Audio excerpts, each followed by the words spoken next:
Começando aqui.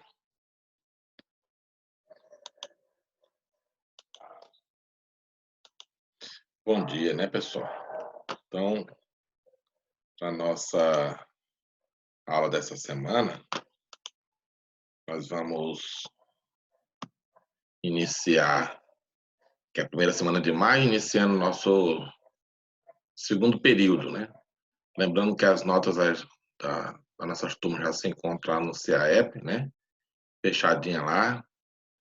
Qualquer dúvida, entre aí no meu privado, que eu soluciono para vocês, né? Então, nessa primeira semana, nós vamos falar aí da intuição, né, de função, né? Então, toda função, ela está presente nas várias situações do nosso cotidiano, né? Trata-se de um conceito matemático que possibilita analisar com duas grandezas, né, ou a relação de duas grandezas, né, envolvendo um determinado fato ou fenômeno, né, que se relaciona, né? A gente viu lá em conjunto essas ideias de relações. Agora nós vamos descrever matematicamente essas relações, ou seja, escrever um comportamento, uma função, né, uma linguagem matemática para essas relações.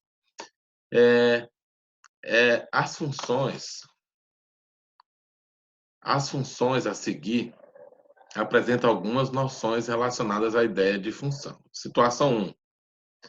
Acompanhe a Companhia de Espíritos Santense, né, de Saneamento, CESAM, cobra as seguintes tarifas para o fornecimento de água residencial padrão. Até 15 metros, 1,36. De 16 a 30, ou seja, tem uma mudança de faixa, 3,49 o metro. Acima de 30, 3,89, ou seja, existe um padrão aí de mudança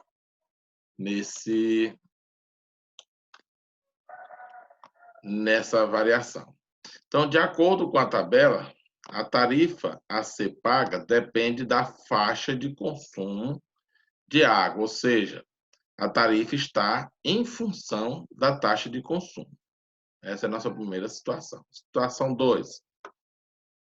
O comprimento C de um círculo depende de seu raio R. Diz que C é uma função de R e a fórmula matemática que permite calcular o valor de C é dada por o famoso comprimento da circunferência, né? C 2πr.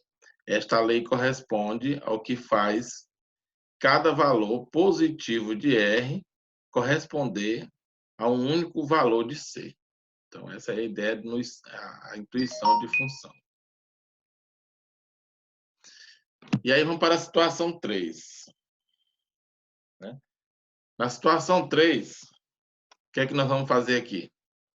Embora, né, a temperatura T registrada em Celsius pelo Instituto Nacional de Meteorologia, o INMET, durante o dia de primavera é uma função do tempo dado em horas. Observe aqui o comportamento gráfico. Ó. A partir das 0 horas, eu vou lá com a temperatura de 19, aí eu vou e baixo até um certo momento. Depois eu vou, né? Depois do certo tempo, eu vou elevando, meio-dia eu vou aqui quase no pico, né? Aí tem umas pequenas oscilações, aí volta a decair de novo até as 0 horas novamente. Mais ou menos no mesmo patamar que iniciou, às 0 horas. Embora não haja uma fórmula matemática simples, claro, né? Que existe uma fórmula matemática, não é tão simples, que relacione as duas grandezas, essa situação desenvolve uma lei segundo a qual, para cada período de tempo T, há uma única temperatura Tsão registrada. Nesta função, a temperatura depende do tempo e, por isso, é chamada de variável dependente. A gente chama isso aqui também lá, a gente chama no plano cartesiano, que é a nossa abscissa. E aqui é a nossa ordenada, né? No plano cartesiano, que nós chamamos de x e y, mas que na realidade pode ser qualquer elemento. uma variável na horizontal, que é o dependente, e a variável da ordenada na vertical. Tabelas, fórmulas e gráficos são formas mais comuns utilizadas para apresentar uma função, como foi mostrado em cada uma das situações aqui apresentadas, né? A gente viu que tinha uma tabela aqui nós temos uma figura, né? E aqui nós temos um gráfico. Então, nós vamos lá para nossas questões que foram marcadas para essa semana, né? Como nossos exemplos do exercício do livro de vocês, né? Lá na página 41. A primeira questão, número 1 aí, que foi colocada para vocês, ele fala da tabela, né? A tabela não ficou muito bem feita aqui para vocês, a tabela, mas a intenção é que importa. Então, na tabela aí, vocês vão ter exatamente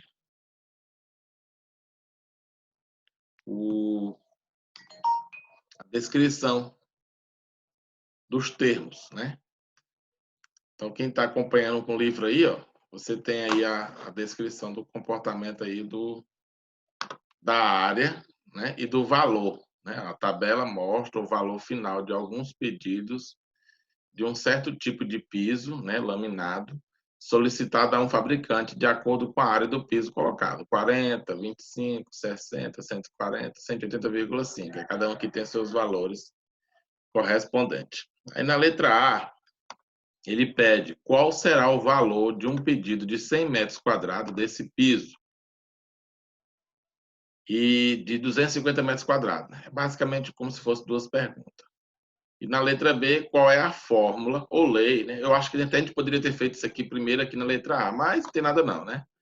Que relaciona o valor X em reais de um pedido de quantidade, de um valor Y em reais de um pedido de acordo com a quantidade X de piso em metros quadrados, ou seja, o valor aqui seria X e o valor aqui seria Y, né? Se você fosse colocar num plano cartesiano. Então, vamos lá.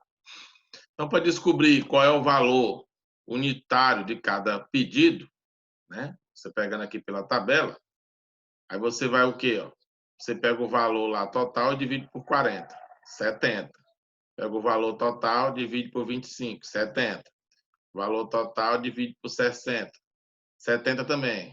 Valor total dividido por 140, 70 também. Quando tu dividir esse valor total aqui por esse valor de 70,5, deu 70 também. Então, você tem aqui uma constante no valor. Então, você já tem aí o valor do metro quadrado. Então, sabendo que o preço unitário do piso é de R$70, temos que... Aí você faz uma regrinha de 3, né? 100 metros quadrados, né? Você multiplica aí. Aí você vai ter o quê? Para 100 metros quadrados, R$7.000. É só multiplicar 100 vezes 70.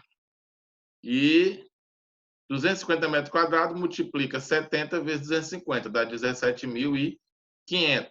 Multiplicar, né, pelo valor unitário e o valor da área. Como eu falei para vocês, ó, na letra B, que já era melhor ter colocado ela na letra A, que ela já facilitava, ó, 70 vezes x, ou seja, o meu y é 70 vezes x. X é o quê? O número de área. Então, 70 vezes 10, 700. 70 vezes 2, 140. Ou seja, o valor de área vezes o valor constante, que é o valor do metro quadrado, ou seja, a nossa taxa constante, né, da nossa função. Então, uma questão simples, essa questão aí da nossa primeira parte. Na questão número 4, se não me falha a memória que nós marcamos aí no roteiro dessa semana,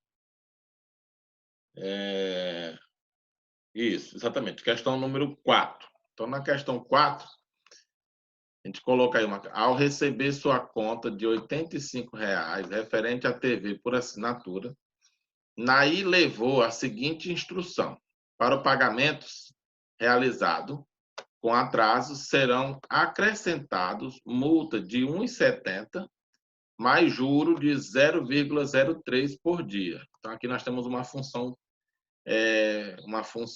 do tipo afim, ou seja, tem um valor somado com a variável com a sua proporção. A gente vai ver isso aí quando for falar de função de primeiro grau, tá bom? Aí, letra A. Qual valor Naí pagaria se atrasasse 1 dia, 5 dias, 10 dias ou 30 dias? A gente faz essa pergunta aqui. Aí, letra B. Seja X o número de dias de atraso de 1 a 30, que é exatamente... É aquela história que eu falei. Isso aqui deveria ser na letra A, né? Qual é a lei ou fórmula que relaciona o total Y, né? Que a gente vai montar essa tabelinha, né?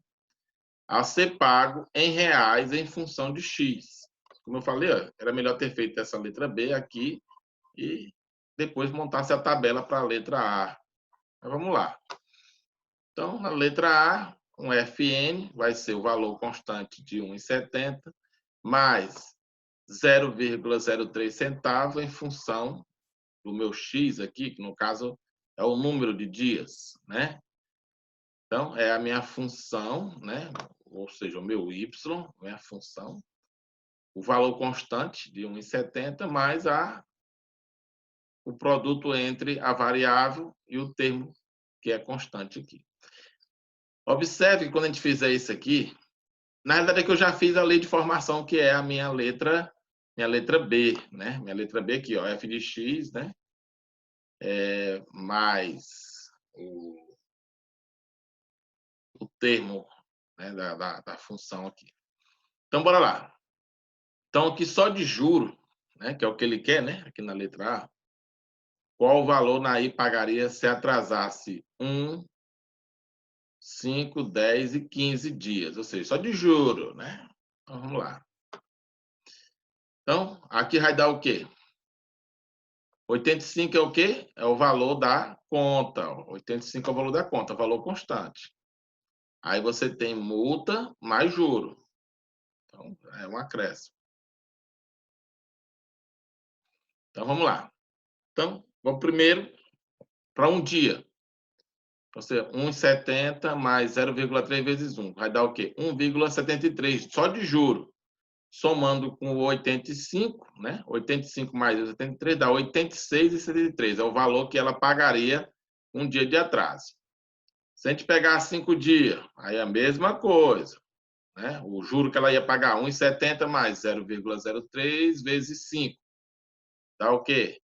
Dá 1,85 de juros, somando com 85, né? 85 mais 1, 85, dá 86,85 em 5 dias. Em 10 dias, né? 0,03 vezes 10 dá R$ 2 de juros, né? É 1,70 vezes isso aqui, que vai dar 0,3. Somando com 1,70 dá R$ 2 de juros. Somando 85 mais 2 dá 87 em 10 dias. Aí para 30, do mesmo jeito. Aí a letra B, como eu falei para vocês, né? Quando você somar aqui, ó, 1,70 vezes 0,03 vezes 30 dá 2,60. Somando com 85, né? Mais 2,60, você vai ter aí 2,60 de juros. Né? Eu errei aqui, né? Aí você vai somar aqui 85 mais 2,60, viu, pessoal? Que vai dar exatamente os 87,60. Eu botei foi 1,85. Não sei de onde já foi que apareceu isso aí. Não tem nada, não. O resultado final aqui está correto, em 30 dias. 87,60. É só somar aqui 85 mais 2,60 dá 87,60. Esquece esse 1,85 aqui, tá ok? Letra B. Aí, ó, baseado no que a gente pegou aqui, ó, a parte do juro é essa parte aqui, ó. Isso aqui é a parte do juro. Valor fixo, 85, é o valor da conta. Aí, como ele pegou, atrasou, aí tem aqui a parte do juro, que você vai acrescentar, mas aí a parte do juro, que é uma função que é descrita por 1,70 mais 0,03x, né? Que é o valor aqui. Então, é parecido com essa aqui, somando com os 85. É a nossa resposta aí da questão 4. E aí, eu escaneei lá do livro mesmo, diretamente, a questão 5. tá bom? Tem uma tabelinhazinha aí para a gente preencher, aí ele pede para você copiar essa tabela no seu caderno e preencher ela, né? Tá meio ruim aí, porque o scan não pegou legal, mas se você está acompanhando no livro aí, você tem a descrição. Então, na letra B, ele quer saber a lei, ó. Aqui é bacana, porque eu preencho a tabela na primeira, depois eu faço a lei de formação, e aí eu peço também outra lei de formação, porque ele fala da medida do lado, a medida do perímetro e a medida da área. Nós sabemos que para cada lado, né, o perímetro é o quê? A soma dos lados, né? De acordo com a figura, né, no caso aqui, se for um quadrado, soma os 4 lados. Se for um retângulo, também é a soma de todos os lados. Se for um triângulo, também é a soma de todos os lados. Sempre é a soma de todos os lados, não importa a figura geométrica. A área, aí depende da figura. Se for um quadrado, o lado elevado a 2. Se for retângulo, é um lado vezes o outro. Se for um triângulo, altura vezes base dividido por 2. Então, tudo depende da figura, né? A questão aqui já diz aqui sobre a figura que nós estamos falando, tá ok? Então, dá para aproveitar aí o que foi escaneado e vamos para a nossa resolução. No lado A aqui, ó, preencher a tabelazinha, né? Ou faltando a tabela, mas está aqui as figuras, né? Lado N, 1, 3,5, 8 e 10. Isso aqui é o que já é dado na tabela, no início. O perímetro. Então, se você somar 4 lados, ó, dá 4. 3,5. Se você somar 3,5, 3,5, 3,5, dá 14. 8. Aí se você somar 8, 8, 8 e 8, 32. 10. Aí se você somar 10, 10, 10 e 10, 40. Ok? Então, a relação do perímetro é 4 vezes o número de lados. Perímetro, 4 vezes o número de lados. Na área, né, é esse cara elevado a 2. Então, 1 ao quadrado é 1, 3,5 ao quadrado é 12,25, 8 ao quadrado 64, 10 ao quadrado 100. Então, a área é o número de lado, né? O valor do lado elevado a 2, que é o quadrado. Certo? E na letra D, né? O que é que ele pede na letra D? Letra B, ele quer saber aqui a área em centímetros quadrados, né? Não. Dobrando-se a medida do lado, dobrando-se a medida do perímetro. Aí ele quer saber a área. A gente só dificultou um pouquinho. Então, vamos lá. Então, dobrando o lado. Aí você pega aqui, ó, mantém a fórmula 4, aí dobra o lado, 2n. Então, o perímetro vai ser 8n. Antes era 4n, agora vai ser 8n. Então, se for o lado 1, ao invés de ser 4, vai ser 8. É só dobrar cada um desses valores aqui, tá ok? Então, aqui é a fórmula. A área, do mesmo jeito, ó, 2n, você dobra o lado. Aí agora você vai levar ao quadrado isso aqui. Então, quando você aplicar o quadrado aqui, 2 ao quadrado, 4, aí n ao quadrado. Então, vai ser 4 vezes o valor anterior, ou seja, antes era só n ao quadrado, agora vai ser 4 vezes esse mesmo n. Então, a área que antes era 1, ela passa a ser agora 4. Então, tudo aqui é multiplicado por 4. Então, o que antes era 10, agora vai ser o quê? 4.000, né? Que é 4 vezes 100. Opa. 4 vezes 100, que dá 400. Então, tudo vai ser multiplicado por 4, né? Esse lado ao quadrado. E aí, por essa semana, a gente encerra, ok? Aí a gente encerra nessa semana. E aí vamos ficar somente para aguardar aí o andar da carruagem, as dúvidas que vocês